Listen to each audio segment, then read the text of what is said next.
Hello my dear students, I Sanjay welcome you once again in this channel. और इस video में हम चर्चा करने वाले हैं चैप्टर नंबर 5 की, जो आपका सोशल साइंस का हिस्ट्री पोर्शन का चैप्टर है। स्टूडेंट्स, आपको पता है कि हम एंशिएंट हिस्ट्री इस क्लास में कवर कर रहे हैं और इस चैप्टर में हम समझेंगे डिफरेंट वेज ऑफ लाइफ। अलग अलग जो लाइफ थी उस ज़माने की वो हम देखेंगे। चलिए सबसे पहले हम इसके की पॉइंट्स की बात कर लेते हैं कि आखिर इस चैप्टर में हम पढ़ेंगे क्या।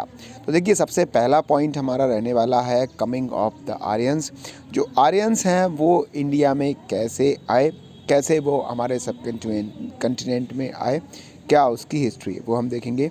देन हम देखेंगे लिटरेरी सोर्सेज, कौन कौन सी बुक्स हैं, कहाँ से हमको इतनी सारी इन्फॉर्मेशन मिलती है आर्यंस के बारे में।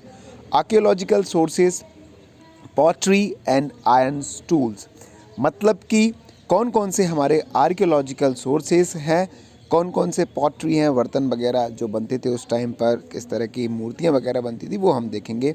देन हम देखेंगे आयरन टूल्स। आयरन टूल्स मतलब कौन कौन से लोहे के औजारों का इस्तेमाल उस समय पर किया जाता था। देन हमारा नेक्स्ट टॉपिक रहेगा कैलकुलिथिक कल्चर, जो ताम्रकालीन क्या संस्कृति थी, किस तरह से इस्तेमाल होता था वो। Life of the people in the later Vedic age, later Vedic age में किस तरह की ज़िंदगी लोगों के होती थी, मतलब कि जो वैदिक एज का लास्ट पीरियड है उस टाइम पर किस तरह की ज़िंदगियाँ उस ज़माने के लोग जीते थे।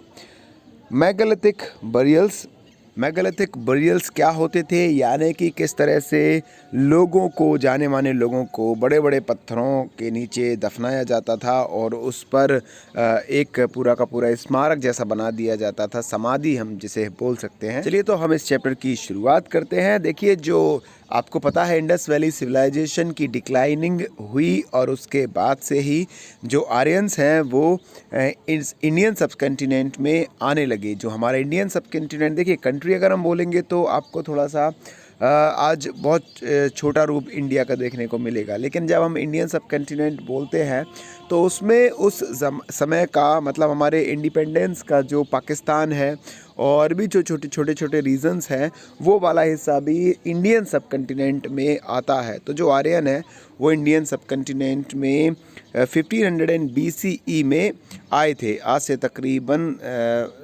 अप्रॉक्स 4000 ईयर अगो वो आर्यंस इंडिया में आए थे। और वो आए थे हमारे नॉर्थ वेस्ट रीजन से, हिमालयन साइड हम जिसे बोल सकते हैं। और ऐसा माना जाता है कि वो हिंदू कुश माउंटेन को क्रॉस करके आए थे और जहाँ पर वो रुके थे उस समय उसको सप्त सिंधु एरिया बोला जाता था, जो कि प्रोबेबल पंजाब का रीजन था। देखिए, उस समय इस रीजन में 7 रिवर्स फ्लो होती थी, इस कारण इसका नाम सप्त सिंधु रखा गया। उन रिवर्स में जो मेनली हैं झेलम, चेनाब, रवि, ब्यास, ये सारी की सारी रिवर्स थी। देखिए, आर्यंस ने वेद को कंपोज किया था और इस कारण ही हम इसे वैदिक एज कहते हैं। और जितनी भी आज के ज़माने में हमें आर्यंस की इन्फॉर्मेशन मिलती है वो सारी की सारी वेदों से ही मिलती है। तो चलिए हम जानते हैं वो कौन कौन से वेदास हैं। ये वेदास हैं ऋग्वेदा, यजुर्वेदा, सामवेदा और अथर्ववेदा। क्या क्या इनमें लिखा गया था, और जैसे बात करें हम सामवेदास की तो उसमें क्या क्या अलग बात लिखी, अथर्ववेद में क्या क्या अलग बात लिखी, वो हम 1 बाय 1 डिस्कस करने वाले हैं।